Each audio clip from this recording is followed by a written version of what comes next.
So guys, what's up and welcome back to the channel and this is a very amazing and very important video क्योंकि अब हमारे exams होने वाले हैं start और पहला एग्जाम जो है वो है एडवांस अकाउंट का। तो सर आपने एडवांस अकाउंट में ऐसा क्या किया था? तब तो एडवांस अकाउंट के साथ साथ अकाउंट्स भी होती थी। जब मैंने इंटर दिया था ना तो दो तरीके की अकाउंट्स होती थी। ग्रुप 1 में अकाउंट्स अलग थी, ग्रुप 2 में एडवांस अकाउंट अलग थी। दो पेपर होते थे अकाउंट्स के and in both the papers I was able to score examination. तो सर आपने ये एग्जाम डेज में क्या किया था वो तो बताओ, ताकि हम भी एग्जामिशन ला पाए। तो कुछ बातें मैं बताने वाला हूं बिकॉज एग्जाम स्टार्ट होने वाले हैं, तो कुछ बातों का थोड़ा ध्यान रखना। वो बातें सुनने से पहले फटाफट से वीडियो को कर दो लाइक। चैनल पे अगर नए आए हो तो चैनल को सब्सक्राइब कर लेना so that all the important and useful content will be available to you. कुछ मिस आउट ना हो। और टेलीग्राम प्लीज ज्वाइन करके रखना। चैनल का लिंक मैंने तुमको डिस्क्रिप्शन में दिया बिकॉज सारी चीजें उधर ही मैं पोस्ट करता हूं तो तुमको मिल जाएंगी, ठीक है। अब सर फटाफट से बात करते हैं कि एडवांस अकाउंट में हमको क्या क्या बातें ध्यान में रखनी है। देखो बात नंबर 1, सबसे पहली बात, अगर किसी ने अभी भी एडवांस अकाउंट पढ़ना शुरू नहीं किया है तो भैया बहुत बड़ी गलती कर रहे हो। अब एडवांस अकाउंट उठा लो प्लीज, मेरी बात मान लो। आप अगर अब ये वीडियो कब देख रहे हो मुझे नहीं पता बिकॉज अभी पेपर आने में 4.5 दिन है, ठीक है। बच्चे को ऐसा लगता है अभी तो 4.5 दिन है, मैं 3 दिन में अकाउंट्स कर लूंगा, मेरा 3 दिन में कवर हो जाएगा। अभी मैं एक दिन थोड़ा सा टैक्स बचा वो पढ़ लेता हूँ, थोड़ा सा जीएसटी बचा वो पढ़ लेता हूँ, थोड़ा लॉ पढ़ लेता हूँ या जो भी और कुछ कर लेता हूँ, ठीक है, लॉ वगैरह कुछ भी कर लूँ और फिर मैं उसके बाद अकाउंट्स उठा लूंगा। Accounts is very vast subject, बहुत ज्यादा सिलेबस है। जब उठाओगे ना तो टाइम बहुत लग जाएगा और बाद में जाकर अगर मान लो टाइम कम पड़ गया तो फिर पैनिक हो जाएगा। And this is the first exam, पहला एग्जाम अच्छा जाना बहुत जरूरी है, ठीक है। क्योंकि पहला एग्जाम अच्छा हो गया ना तो फिर सब कुछ एकदम फ्लो में अच्छा अच्छा चलता रहता है because it gives you the confidence कि एग्जाम अच्छा हुआ। तो अभी से ही वो पैनिक सिचुएशन अपने लिए क्रिएट मत करो, ठीक है। Do not create that situation for you. आप प्लीज अभी से अकाउंट्स उठा लो और अब बिल्कुल भी लेट नहीं करना है, ताकि इतना टाइम तो आपको सफिशिएंटली देना पड़ेगा अकाउंट्स के लिए। और कुछ बातें ध्यान क्या रखनी है जब आप प्रिपरेशन करोगे तब आपको क्या बातें ध्यान रखनी है, एग्जाम टाइम पे क्या चीजें ध्यान रखनी है। बात नंबर 1, जब आप अभी रिवाइज करने बैठ रहे हो ना लास्ट टाइम, तो please do it in a balanced manner. मतलब एक ही दिन में सारे भारी वाले एएस नहीं उठाने कि मैं आज सारे अमालगमेशन भी आज ही करूंगा, ठीक है, इन्वेस्टमेंट अकाउंटिंग भी आज ही उठा लूंगा, सब डिफिकल्ट टॉपिक तुमने एक साथ उठा लिए हैं। तो ये सब मत करना, आप थोड़ा सा बैलेंस्ड वे में चलो। मतलब थोड़ा थोड़ा एक हल्का एएस उठा लिया, एक भारी एएस उठा लिया, मतलब थोड़ा सा ऐसा बैलेंस करके चलना। प्लस एक फ्लो में जाना, मतलब जैसा क्या होता है, जैसे एसेट्स वाले एएस हैं तो सारे एसेट्स वाले एएस को एक साथ रखना। ऐसा क्योंकि हम लोग क्या करते हैं, हम लोग ना अपने हिसाब से ऐसा करने की कोशिश करते हैं, छोटे छोटे पहले कर लेता हूं। तो छोटे छोटे के चक्कर में मत पड़ो। आप ऐसा समझो जो फ्लो में जा रहे हो ना, जैसे आप एसेट्स वाले हैं तो आपने एक साथ उठा लिया, इंटेंजिबल उठा लिया, फिर क्या बोलते हैं पीपी उठा लिया, फिर उसी के साथ इंपेयरमेंट उठा लिया। तो थोड़ा फ्लो रहेगा कि वो सारे मिलती जुलती चीजों के एसेट्स हैं, एएस हैं। तो उसके तरीके से चलना, ठीक है। अलग अलग इधर उधर मत भागना कि शफल कर रहे हो एक इधर फिर कोई दूसरा एएस, ऐसा मत करना। दूसरी चीज सर, हमको अब क्वेश्चंस करके देखने चाहिए। क्या इतना टाइम है कि अब हम क्वेश्चन करके देखें? देखो जो बहुत इजी क्वेश्चन है ना, जो देख के बन जाएगा उसको देख के निकाल दो, उसको लिख के करने की जरूरत नहीं। क्योंकि कुछ क्वेश्चन तो तुम देखोगे ना वो कैलसी पे निकाल लोगे, टक टक टक टक टक, हाँ ठीक है आंसर आ गया, यस, उसको ऐसे करके साइड कर देना।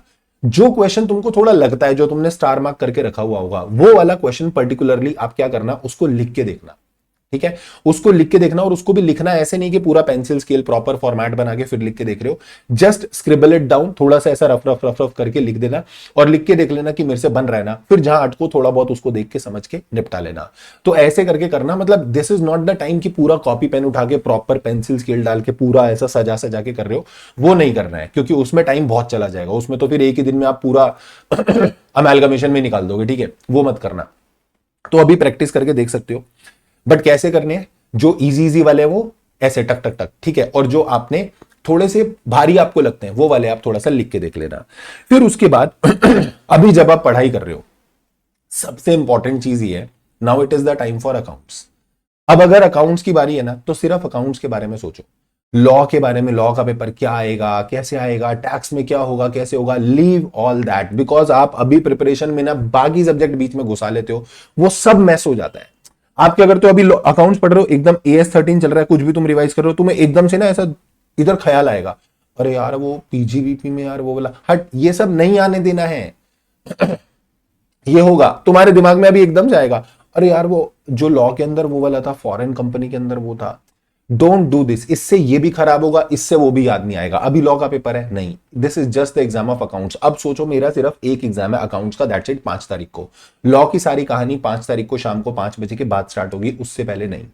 तो अभी किसी दूसरे सब्जेक्ट के बारे में मत सोचो, बिकॉज ये चीजें आपकी अभी वाले सब्जेक्ट को हैम्पर करेंगी। तो ये अपने मन को ना, मन थोड़ा चंचल होता है ना, नॉटी नॉटी इधर उधर निकल जाता है, उसको संभालना बड़ा जरूरी है। तो ये प्रिपरेशन टाइम पे ध्यान में रख के चलना।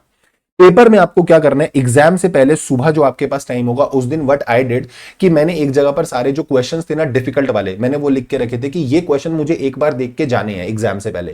क्योंकि अगर उनमें से एक भी क्वेश्चन नया वाला, मतलब एज इट इज, देखो मोस्टली क्वेश्चन नए वाले आएंगे। ऐसा होगा कि आपने कॉन्सेप्ट वही पढ़ा होगा बट फिगर्स वगैरह थोड़ा इधर उधर करके क्वेश्चन बना के देंगे, ठीक है। बट कुछ भी क्वेश्चन एज इट इज उठ के आ गया तो वो मेरे लिए टाइम सेवर होगा ना। तो कोई क्वेश्चन जो आपको बहुत डिफिकल्ट लगते हैं, जो मेरे को लगते थे, मैंने उनकी एक पूरी लिस्ट बना के रखी थी, ये पर्टिकुलर चैप्टर का ये क्वेश्चन है, मुझे दोबारा देखना है एक बारी। तो एग्जाम से पहले मैं वो देख लेता था दोबारा, ठीक है। कोई इंपॉर्टेंट एडजस्टमेंट्स हैं जिसमें आप बार बार भूल जाते हो कि ये एडजस्टमेंट में ये यहां से प्लस ये माइनस ये वो ऐसा करना है, वो सबकी एक लिस्ट आपने बनाई हुई होगी। तो वो आप सुबह एग्जाम से पहले जरूर देख के जाना, because it will help you to recall those adjustments and questions in your examination. वो आपको बहुत हेल्प करेंगे।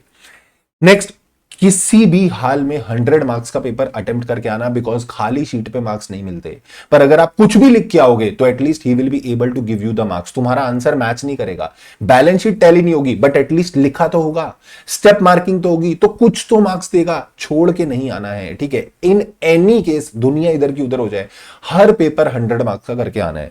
नेक्स्ट बात, सर एग्जाम लेंदी आएगा, पहले से मान के चलना अकाउंट्स का पेपर लेंदी ही होता है, ठीक है। अकाउंट्स का पेपर लेंदी आएगा, स्टार्टिंग से पेस मेंटेन करके चलना है तुमको कि मेरे को शुरू से वो स्पीड देखनी है कि मेरा पेपर छूटना नहीं चाहिए। वरना क्या होता है, कितने सारे बच्चे ऐसे होते हैं वो बोलते हैं कि सर हमको ये वाला पर्टिकुलर क्वेश्चन पूरा आता था और सिर्फ एग्जाम में टाइम की वजह से हमारा पेपर रह गया। और अगर वो क्वेश्चन छोड़ोगे ना फिर वो बहुत गलत लगेगा। तो please do not do that. Starting से ही क्या करके चलना है, आपको स्पीड मेंटेन करके चलनी है, टाइम मैनेज करके चलना है कि मेरे को कितने क्वेश्चन को कितना टाइम देना है, कौन सा छोड़ना है, कौन सा करना है, सब 15 मिनट में वो असेस हो जाना चाहिए और उसके बाद पेपर को अपीयर करना। कोई भी क्वेश्चन नया आ गया, कोई ट्रिकी क्वेश्चन आ गया, ऑल टुगेदर बिल्कुल out of the box question आया, वो बिल्कुल नया है ना, किसी ने भी नहीं करा है, आईसीआई ने पहली बार सबके आगे रखा है प्लेट में।